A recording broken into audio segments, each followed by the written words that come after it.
I'll tell y'all another one of my stories about when I used to be hustling out on the street. You know, that was years ago. I'm 100% legal these days. I'm retired. I'm a civilian now. But and no, I never ratted. Everybody can tell you can't show no paperwork of me talking about nobody. When I took my lick, I took my lick. I even tried to sign affidavits to take a gun charge that they was trying to throw on my cousin because he a felon. They trying to give him 10 years, but it was my gun. They scratched the serial number off the gun and everything. But I tell you a story. I don't tell the stories where it get real funky. Cause well, the people who know, they know. So you ain't gonna hear no real funky stories from me. Not unless I know you personally and we just sitting down running it. But one night, you know, right after Hurricane Katrina had hit, and you know the blocks was empty. All the hustlers were gone. And a few hustlers that they did have around, they were selling like nickel pieces for $20. Me, I had a plug, and I knew how to cook my shit. Me, I'm 3 on 63. If it take less than 3 to put on 63, I'm putting the least amount of soda on that shit as I can, to where when I put that razor to it, you'll see the motherfucker shoot across the room. You feel me? And I was selling at regular price. Fuck. You want a dime, you got a dime. You want a 20, you got a 20. So they was running for me. They used to be looking for me and we had a curfew, a 6 o'clock curfew.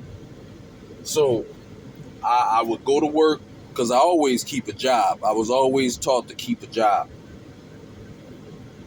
I'll go to work, then maybe for 2 hours I'll hustle, and then I'm inside.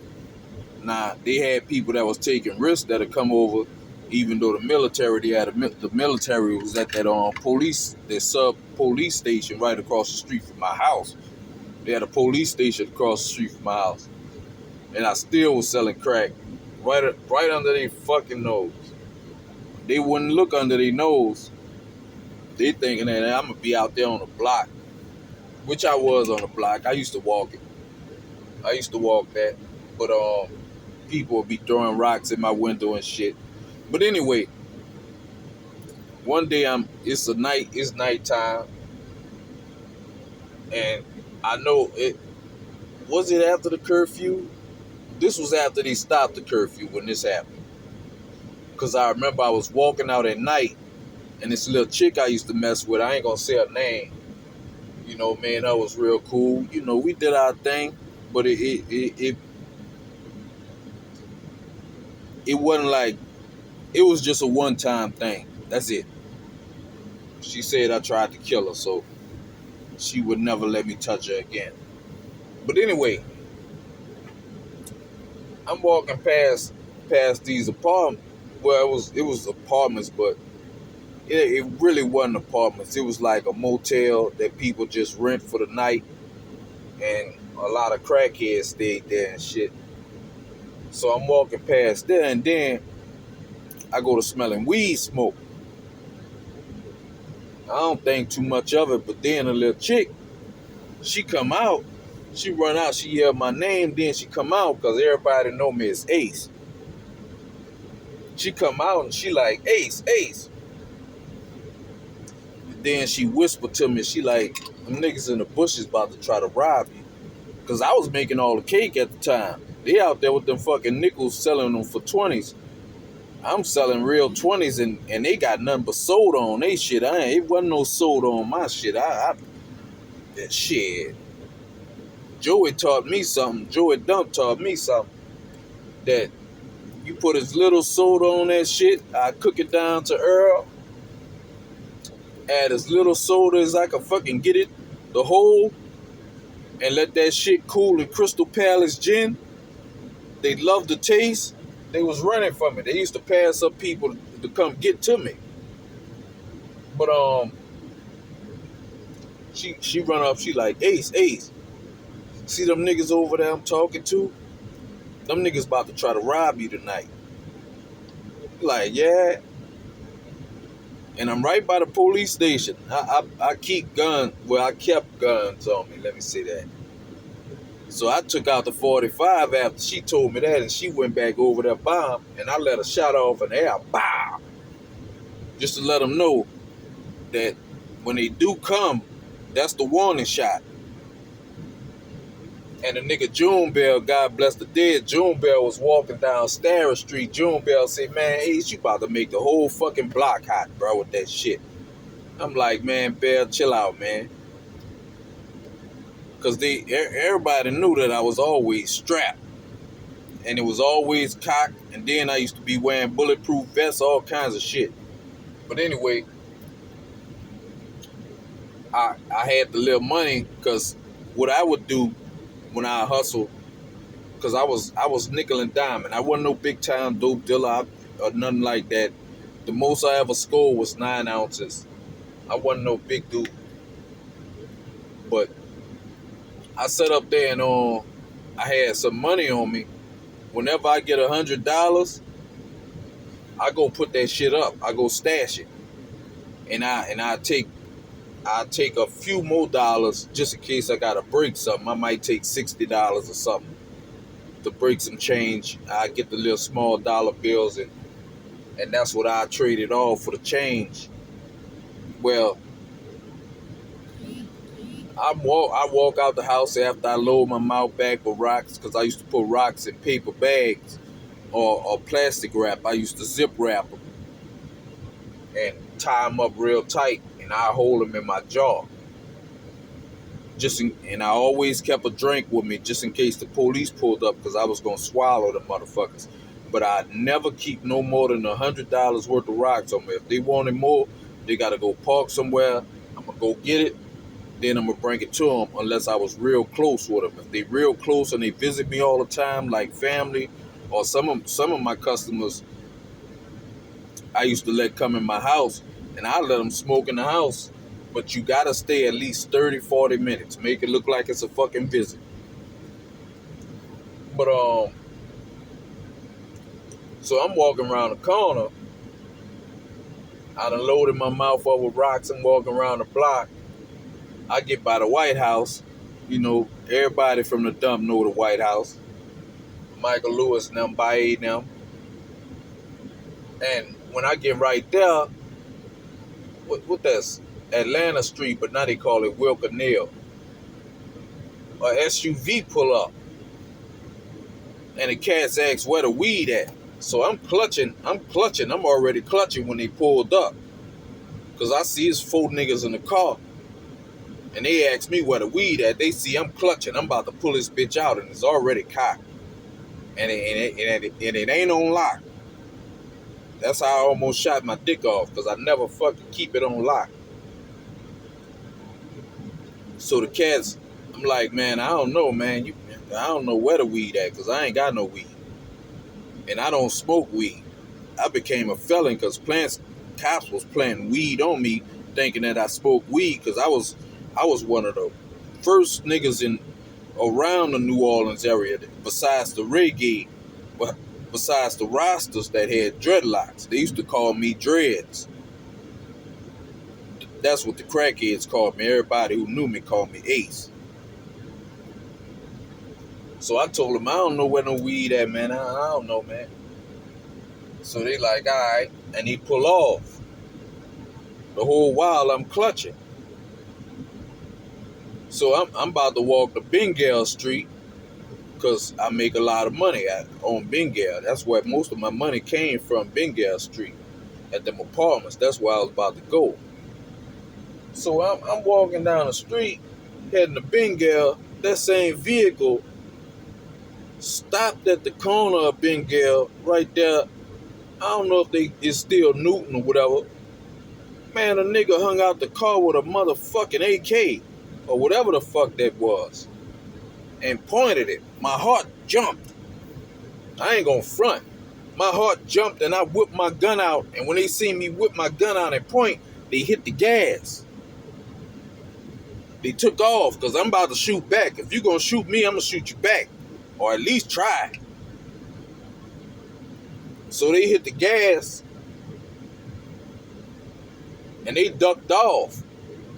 I called my partners up and run it down because I'm not going to Bengal Street now. I went back to the house. I'm on a cell phone, man. Look, man, these niggas in a such and such vehicle just pulled the AK out, man. They was trying to kill me, man. Man, let's go ride around and shoot them up.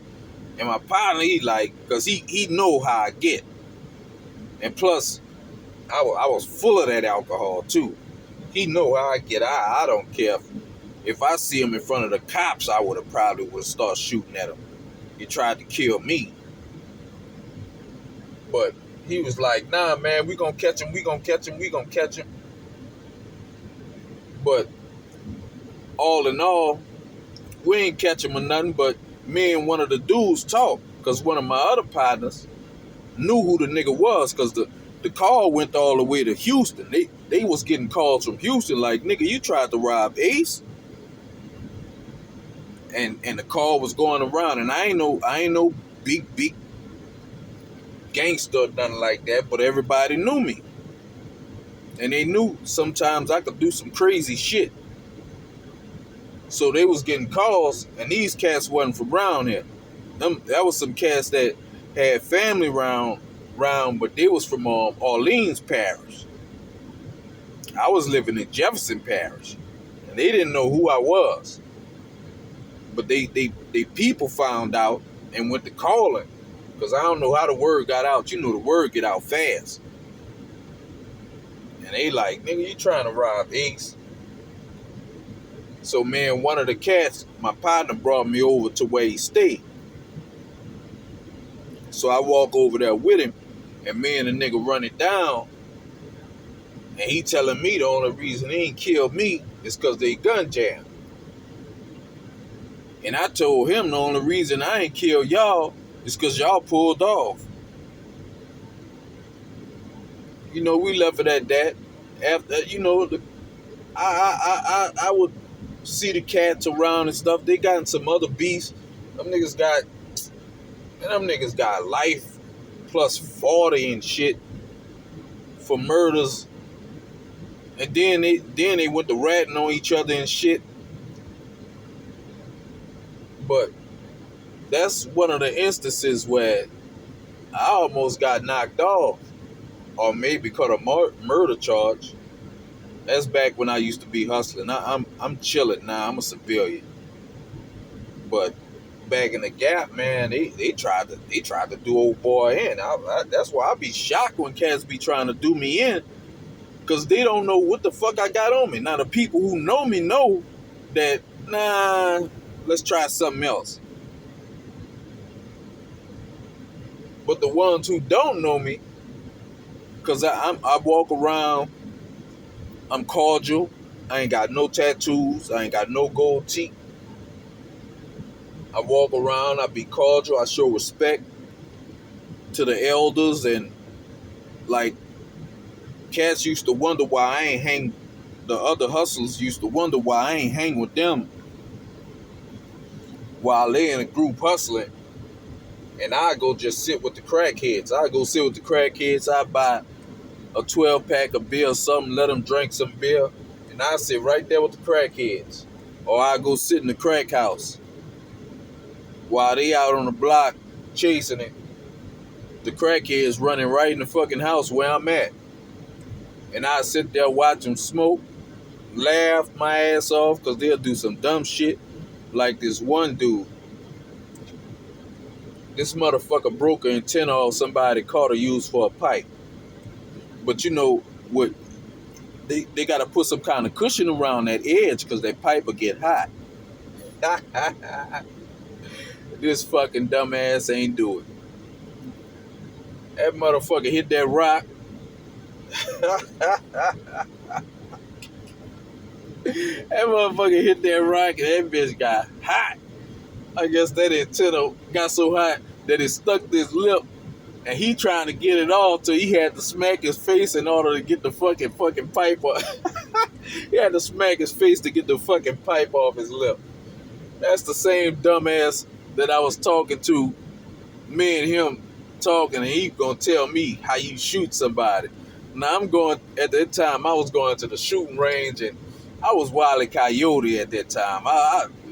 It can't tell you, back at a certain time in my life, man, shooting wasn't nothing but a misdemeanor.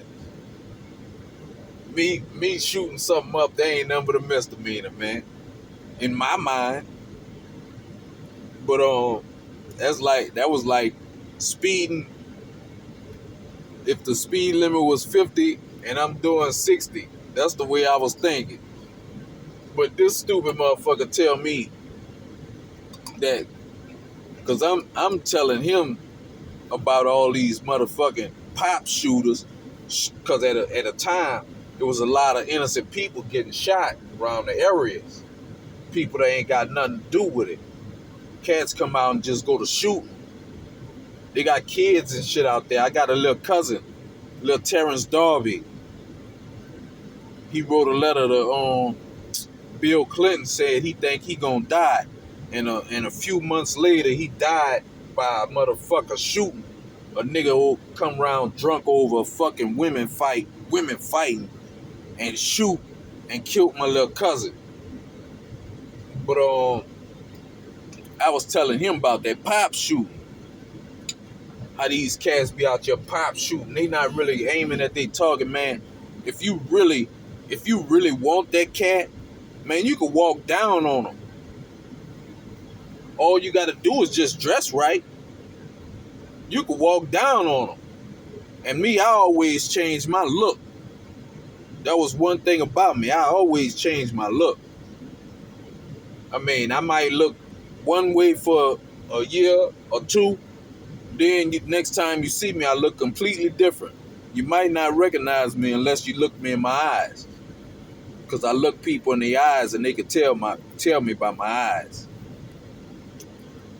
But this stupid motherfucker talking about when you shoot, you gotta sling the bullet out the gun. And he was moving his arm like he throwing a fucking baseball or some shit. Yeah, that's how you shoot a motherfucker. You gotta sling it. And I'm sitting there telling him, dude, you gotta hold a steady aim. And you gotta brace yourself for the recoil. Cause I was in a shooting range and all the time, and I was shooting. Let's just put it that way. I was a shooter back in the Gap. A lot of cats didn't know. It's a lot of stuff I done did that fuck. Hey, the people who know, and they better keep it to their fucking self. But back in the Gap, yeah, I used to get busy. But that's a story about when cats tried to gun me down. That nigga was hanging out that motherfucking SUV with that cutter, boy. My heart jumped up in my throat. I just knew this was the day. This was the day they about to take old boy out. And I had dreams about being murdered around that block. They didn't get me though. Guy was with me. He jammed their gun. But mine wasn't jammed. See, they don't clean their shit. I was trained to clean my shit, so my shit was clean as a whistle. I was about to let that 45 ring. Then I had an extender on that motherfucker. I don't care if the bullets would have missed their ass and went to somebody else's house. I don't give a shit. You trying to kill me. But yeah, that's a little story when they tried to get old boy again. I got a few stories when cats tried to get at me. And And to show you God be on my side, I ain't never been shot. They always miss. And somehow, and some reason, I don't know how it happened, but for some reason, every one of them that tried to kill me either ending up dead or getting buku time. Now, the time is for some shit they didn't got caught with. I ain't got nothing. Like I said, check my paperwork. But how they how the other cats end up dead, I don't know. If they mess with me, they must have messed with somebody else, and they fuck. Cause I'm one of the coolest niggas around. So they put themselves in a bad situation, and somebody you know, gave them their flowers.